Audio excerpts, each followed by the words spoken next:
Hello dear students, welcome to IFS. तो आज के सेशन में मैं बात करूंगा आपसे कि जेएनयू में एडमिशन लेने के लिए थ्रू सीयूईटी पीजी हमें मिनिमम कितने मार्क्स की रिक्वायरमेंट होनी चाहिए। ठीक है, और इसका मैं पूरा का पूरा आइडिया आपको देने वाला हूँ कि लास्ट टाइम मतलब 2023 टू 24 का जो सेशन था उसमें कितने मिनिमम मार्क्स की रिक्वायरमेंट थी हमें जेएनयू में एनरोल होने के लिए।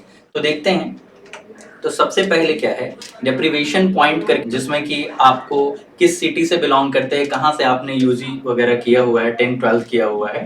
तो उसके लिए शहरों को इसने क्वार्टाइल 1 और क्वार्टाइल 2 करके दो कैटेगरी में यहाँ से बांटा हुआ है। ठीक है, और आपने कहाँ से किया हुआ है उस हिसाब से आपको कुछ पॉइंट्स दिए जाएंगे, 2 पॉइंट, 4 पॉइंट, 6 पॉइंट, इस तरीके से। तो ऑन एवरेज आप अज्यूम कर लो कि आपने जहाँ से भी पढ़ाई करी है आपको 5 पॉइंट्स उसके मिल रहे हैं या फिर 5 मार्क्स उसके मिल रहे हैं आपको। ठीक है, उसके बाद चलते हैं कट ऑफ की तरफ। तो देखो, जैसे यहाँ मैं स्टार्टिंग में यहाँ पे लिखा हुआ है U R cut off marks. ठीक है, बट एक्चुअली ये मार्क्स नहीं बता रहा है ना, ये क्या बता रहा है, परसेंटेज बता रहा है। तो जैसे कि यहाँ MATM मैथमेटिक्स में 74 लिखा हुआ है, तो आपका जो पेपर है मैथमेटिक्स का, ठीक है, तो आपका पेपर कितने का हुआ था, कितने मार्क्स का? आपका पेपर 400 मार्क्स का हुआ था। लेकिन उसमें क्या हुआ कि 100 मार्क्स जो पार्ट ए कह सकते हैं आप उसको, एप्टीट्यूड वाला सेगमेंट, उसको इसने काउंट नहीं किया। तो आपका पेपर बेसिकली मैथमेटिक्स का 300 मार्क्स का हो गया। ठीक है, अब 300 मार्क्स के लिए यहाँ पे अगर आप इसे 74% से देखोगे तो 74% में फिर क्या हो जाएगा, 74 इंटू 3 कर लो आप, तो 210 और 12 222 हो गए। ठीक है, तो 222 में 5 मार्क्स आपने किस सिटी से बीएससी किया हुआ है, 10-12 किया हुआ, उसके लिए हम माइनस कर देते हैं।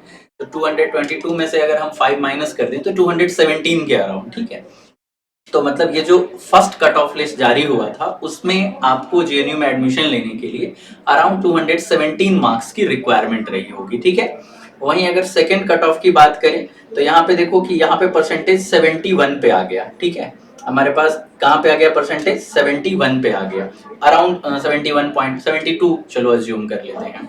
तो यहाँ पे क्या हो जाएगा, 206 मार्क्स के अराउंड, और उसमें से 5 मार्क्स आप हटा दो कि किस सिटी से आपने अपनी पढ़ाई करी है, तो 200 मार्क्स। मतलब फर्स्ट जो कट ऑफ था, समझ लीजिए कि अराउंड 217 मार्क्स के अराउंड अगर आपके आ रहे होंगे मैथमेटिक्स में तो आप एडमिशन लेने के लिए एलिजिबल थे।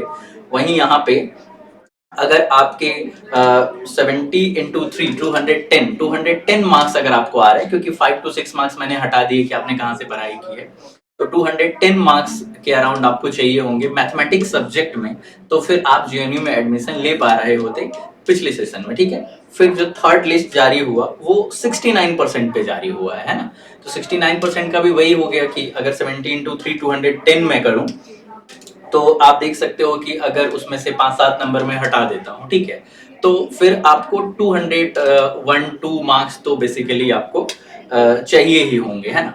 मतलब आप तीनों ही कट ऑफ से आइडिया लगा सकते हो कि 300 का एग्जाम में, आप इस बार तो एप्टीट्यूड वैसे भी हटा दिया, 300 मार्क्स का ही पेपर था, तो 300 में अगर आप 200 प्लस हो तो आपके चांसेस हैं कि आपका एडमिशन जेएनयू में हो जाएगा। और अगर नहीं है तो हम, अगर 200 के आसपास है तो हम होप रख सकते हैं, गारंटी से नहीं कह सकते कि हमारा एडमिशन हो ही जाए जेएनयू में। बट अगर किसी बच्चे के 200 प्लस हैं तो फिर वो वेट कर सकते हैं लिस्ट 1 के, लिस्ट 2 या लिस्ट 3 के, कि फिर उनका जेएनयू में सिलेक्शन हो जाए। ठीक है, थैंक यू।